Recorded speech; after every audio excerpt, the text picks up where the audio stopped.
Marketing Kannada ಚಾನಲ್ಗೆ ತಮಗೆಲ್ಲರಿಗೂ ಸ್ವಾಗತ. ಇವತ್ತು ಬಂದು 6 ಫೆಬ್ರವರಿ 2025 ನಿಫ್ಟಿ 15ನಲ್ಲಿ ಏನಾಯಿತು, BSEನಲ್ಲಿ ಏನಾಯಿತು ಅಂತ ನೋಡ್ಕೊಂಡು ಬನ್ನಿ. ಇವತ್ತು ಸೆನ್ಸೆಕ್ಸ್ ಕ್ಲೋಸ್ ಆಗಬೇಕಾದ್ರೆ ಸುಮಾರು 213.12 ಪಾಯಿಂಟ್ಸ್ಗಳ ಒಂದು ಇಳಿಕೆ ಕಂಡಿದೆ. ಕ್ಲೋಸ್ ಆಗಬೇಕಾದ್ರೆ 78,058.16 ಪಾಯಿಂಟ್ಸ್ಗಳಿಗೆ ಇವತ್ತು ಕ್ಲೋಸ್ ಆಗಿದೆ.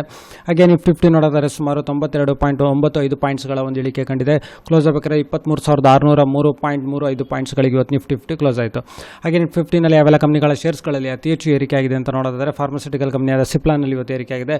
ಹೆಚ್ಚು ಕಡಿಮೆ 2.42% ಏರಿಕೆಯಾಗಿದೆ. ಹಾಗೆ ಅಡಾನಿ ಪೋರ್ಟ್ ಶೇರ್ಸ್ಗಳಲ್ಲಿ Infosys, Tata consumer products, Axis bank, HDFC life, SL technologies, Tech Mahindra, ಹಾಗೆ Bharat petroleum, Britannia industries, IndusInd bank, ICICI bank, Grasim industries, HDFC bank, Wipro, Reliance industries, Kotak bank ಶೇರ್ಸ್ಗಳಲ್ಲಿ ಇವತ್ತು ನಿಫ್ಟಿ 50ನಲ್ಲಿ ಏರಿಕೆ ಇದೆ.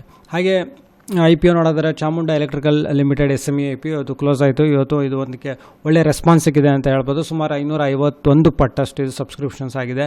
ರಿಟೇಲ್ ಕ್ಯಾಟಗರಿನಲ್ಲಿ ಇದು ಕ್ಲೋಸ್ ಆಗಿದೆ.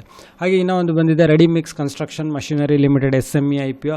ಪ್ರೈಸ್ ರೇಂಜ್ ಬಂದು ₹121 ₹123 ತನಕ ಡಿಮ್ಯಾಂಡ್ ಇದೆ. Minimum investment $121,000. ಹಾಗೆ ಇದು ಕ್ಲೋಸ್ ಆಗೋದು 10 ಫೆಬ್ರವರಿ 2025 ಕ್ಲೋಸ್ ಆಗುತ್ತೆ. ಇದು SME IPO. ಇದರಲ್ಲಿ ರೆಡಿ ಮಿಕ್ಸ್ ಕನ್ಸ್ಟ್ರಕ್ಷನ್ಸ್ ಏನಿದೆ ಅದರದ್ದು ಮಷಿನರೀಸ್ ಮ್ಯಾನುಫ್ಯಾಕ್ಚರಿಂಗ್ ಮಾಡೋ ಕಂಪ್ನಿ. ಸೊ ವಿಡಿಯೋ ನೋಡೋದಕ್ಕೆ ತಮಗೆಲ್ಲ ತುಂಬ ಧನ್ಯವಾದ. ವಿಡಿಯೋ ಲೈಕ್ ಮಾಡಿ, ಶೇರ್ ಮಾಡಿ, ಕಮೆಂಟ್ ಮಾಡಿ, ಸಬ್ಸ್ಕ್ರೈಬ್ ಮಾಡಿ.